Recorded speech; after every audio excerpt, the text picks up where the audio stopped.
langkah yang terlupakan. Tapi, paling menentukan pagi itu, langit mendung menyelimuti kota kecil tempat tinggal Bu Marni. Seorang janda berusia 65 tahun yang tinggal sendiri di rumah warisan orang tuanya. Ia bangun lebih awal seperti biasa, merebus air, menyapu halaman, lalu duduk di kursi kayu favoritnya sambil menonton televisi pagi. Tapi ada satu hal yang perlahan-lahan hilang dari rutinitasnya berjalan kaki. Dulu, ia selalu jalan keliling geng kompleks setiap pagi bersama suaminya. Tapi sejak suaminya wafat, langkah itu seperti ikut terkubur. Hari-harinya lebih banyak dihabiskan duduk nonton TV, membaca majalah, atau kadang hanya menatap jendela.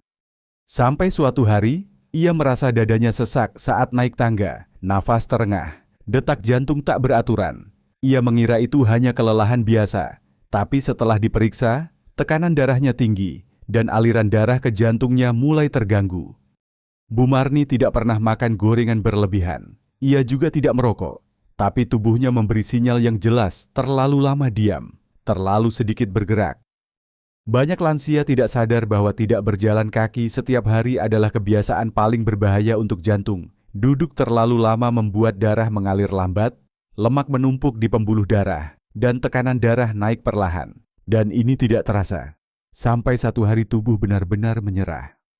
Padahal, hanya dengan 30 menit berjalan kaki setiap hari, risiko serangan jantung bisa turun hampir 50%.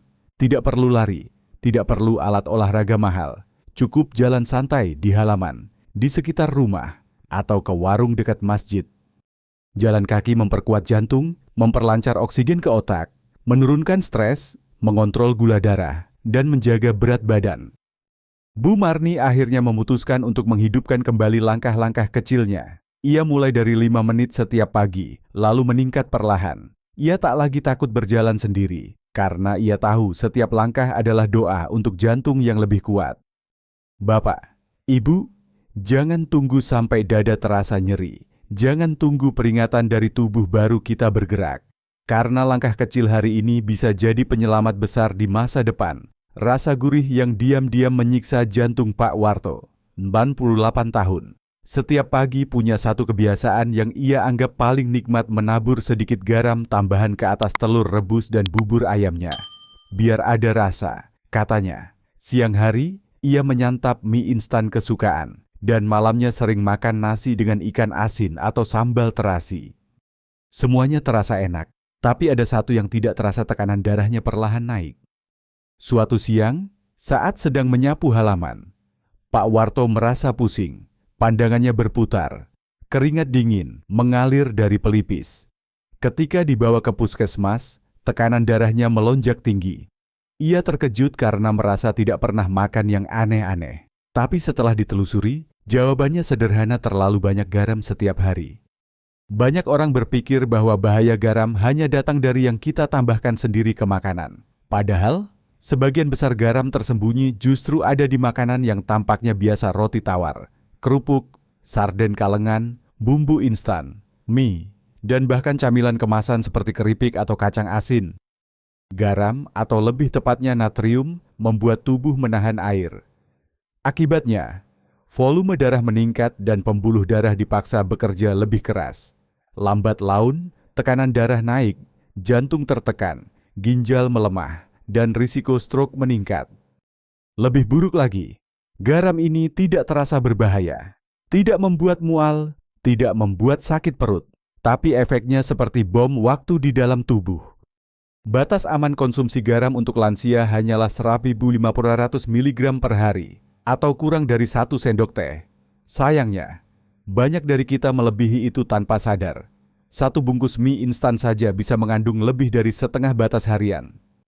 Pak Warto akhirnya mengubah kebiasaannya. Ia mulai mengurangi camilan asin, memilih makanan segar tanpa bumbu instan, dan menggunakan jeruk nipis, bawang putih, atau daun seledri sebagai pengganti rasa gurih.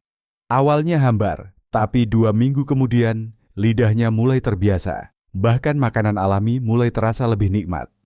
Bapak, Ibu, rasa gurih yang kita kejar hari ini bisa jadi mendekatkan kita pada bahaya yang tak terasa. Mengurangi garam bukan berarti mengorbankan rasa, tapi menyelamatkan jantung dari beban yang tak terlihat. Lebih baik makanan sedikit hambar daripada hidup yang dipersingkat oleh tekanan darah yang terus diam-diam naik. Sarapan yang diam-diam menyiksa jantung pagi itu. Pak Umar, 70 tahun, duduk di meja makan rumah anaknya. Seperti biasa, menantunya sudah menyiapkan menu favorit telur mata sapi, roti panggang dengan mentega, sosis goreng, dan secangkir kopi manis. "Biar semangat, Pak," kata sang menantu sambil tersenyum. Pak Umar menyantap semuanya dengan lahap. Setelah makan, ia merasa kenyang, puas, tapi juga sedikit berat di dada. Tak lama kemudian, ia mengeluh pusing dan jantungnya berdebar. Ia pikir hanya karena kelelahan. Tapi kejadian serupa terulang beberapa kali. Setelah diperiksa, ternyata kolesterolnya tinggi, tekanan darahnya naik, dan aliran darah ke jantungnya mulai tersumbat. Apa penyebabnya? Jawabannya tersembunyi di piring sarapannya sendiri. Banyak lansia tidak menyadari bahwa sarapan yang berminyak, asin, dan manis berlebihan bisa menjadi awal dari bencana bagi jantung. Bacon, sosis, roti putih, kopi krimer manis, bahkan telur goreng dengan banyak mentega, semua itu mengandung lemak jenuh, garam, dan gula tinggi. Kondisi tubuh di pagi hari sebenarnya sedang rapuh. Setelah tidur malam, darah cenderung lebih kental. Ketika kita langsung mengisi tubuh dengan makanan berat dan berminyak, jantung dipaksa bekerja ekstra keras, dan pada usia 60 tahun ke atas, ini sangat berbahaya. Banyak serangan jantung terjadi di pagi hari, tak lama setelah seseorang menyantap sarapan yang terlalu nikmat. Tapi sarapan tidak harus seperti itu. Bu Ratna, tetangga Pak Umar, justru memilih oatmeal hangat dengan pisang, atau kadang roti gandum isi alpukat dan telur rebus, kadang cukup buah potong dan air hangat. Ia merasa tubuhnya ringan, bertenaga, dan tidak mudah lelah sepanjang hari. Pak Umar pun akhirnya mulai mengubah kebiasaan. Ia mengganti kopi krim dengan teh hangat tanpa gula, sosis goreng dengan ubi rebus, dan roti putih dengan roti gandum. Awalnya terasa asing, tapi setelah seminggu, tubuhnya terasa lebih segar, nafas lebih lega, jantung pun lebih tenang. Bapak, Ibu, sarapan bisa menjadi obat atau racun bagi jantung. Pilihan ada di tangan kita setiap pagi. Jangan biarkan piring sarapan yang tampak menggugah menjadi penyebab jantung kita melemah diam-diam. Minuman yang melemahkan jantung diam-diam. Pak Damin, 66 tahun, tinggal di sebuah kampung di tepi kota. Setiap malam selepas Isya, ia punya satu kebiasaan yang sudah bertahun-tahun ia lakukan, meneguk segelas kecil arak manis buatan sendiri. Biar tidur nyenyak, katanya. Kadang hanya 1 gelas, kadang 2. Awalnya, tidak ada yang aneh, tapi perlahan, tidurnya justru makin gelisah. Dadanya sering berdebar di tengah malam. Pagi hari, ia bangun dengan kepala berat dan tubuh lesu. Ia pikir itu bagian dari usia tua. Sampai suatu malam, Pak Damin merasa jantungnya berdetak terlalu cepat. Keringat dingin membasahi tubuhnya. Ia dibawa ke klinik, dan hasil pemeriksaan menunjukkan adanya gangguan irama jantung, fibrilasi atrium, dan tekanan darah yang tidak stabil. Semua berawal dari minuman yang ia kira membuat rileks. Banyak orang percaya bahwa sedikit alkohol baik untuk kesehatan. Tapi setelah usia 60, reaksi tubuh terhadap alkohol berubah drastis. Hati memprosesnya lebih lambat. Darah menjadi lebih mudah terpicu naik tekanannya. Dan alkohol, meski hanya 1 gelas kecil, bisa mengganggu detak jantung, menyebabkan peradangan, dan memperlemah otot jantung. Lebih buruk lagi, alkohol juga bisa mengganggu kerja obat-obatan, seperti obat tekanan darah, kolesterol, dan diabetes yang banyak dikonsumsi oleh lansia. Banyak orang minum alkohol agar bisa tidur lebih pulas, tapi kenyataannya, alkohol malah mengganggu kualitas tidur. Tubuh tidak beristirahat dengan benar, tekanan darah bisa naik di malam hari, dan jantung tidak punya waktu untuk memperbaiki dirinya. Setelah mendengar penjelasan itu dari anaknya, Pak Damin memutuskan berhenti. Ia ganti kebiasaan minumnya dengan susu hangat atau air jahe, dan mulai tidur lebih awal. Ternyata, tidurnya jadi lebih nyenyak. Jantungnya lebih tenang, dan tubuhnya tidak lagi lemas saat bangun pagi. Bapak, Ibu, segelas kecil setiap malam mungkin terasa tidak berarti, tapi bagi jantung lansia yang sudah lelah bekerja bertahun-tahun, itu bisa menjadi beban yang diam-diam mematikan. Lebih baik kehilangan satu kebiasaan daripada kehilangan detak jantung yang kuat dan teratur setiap hari.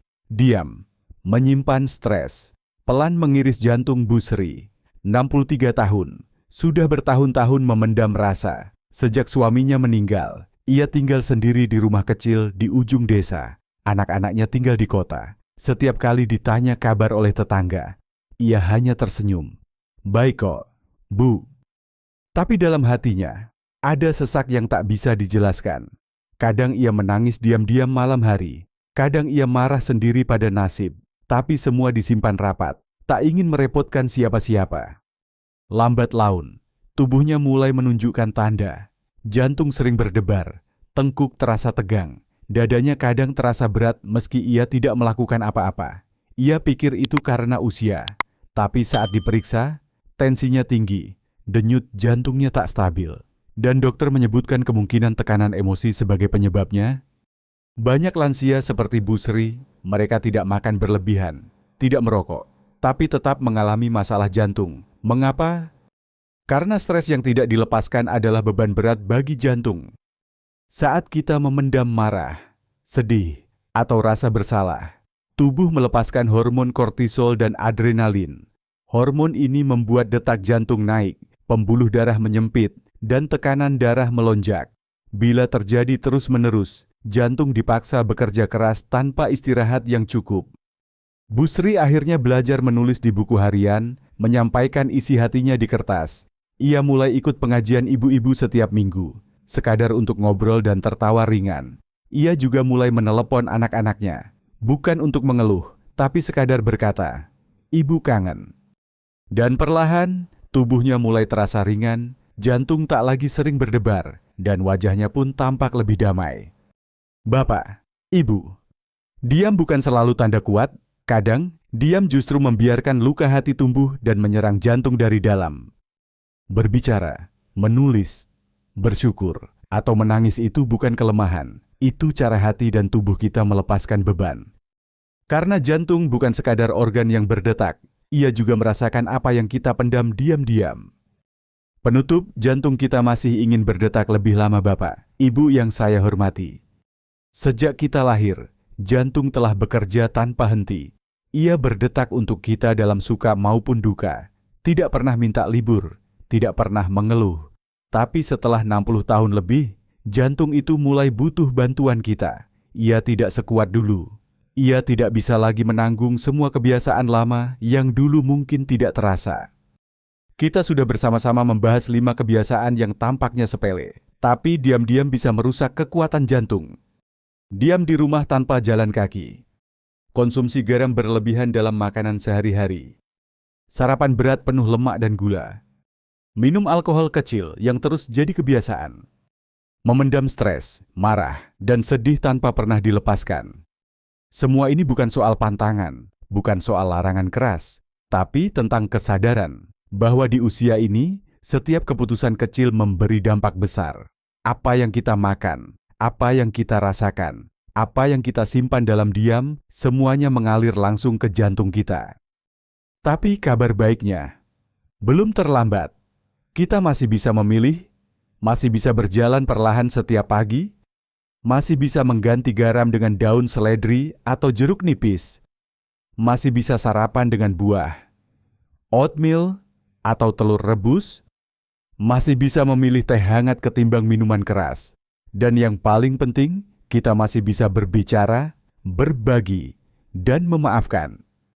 Karena jantung yang kuat tidak hanya datang dari makanan sehat, tapi dari jiwa yang ringan dan damai. Bapak, Ibu, jangan tunggu tubuh memberi peringatan. Mulailah dari langkah kecil, dari dapur sendiri, dari halaman rumah, dari senyum kepada tetangga. Karena menjaga jantung bukan hanya tentang umur panjang, tapi tentang bisa menikmati setiap detaknya dengan penuh syukur dan harapan. Dan percayalah, jantung kita akan berterima kasih karena akhirnya kita mulai peduli.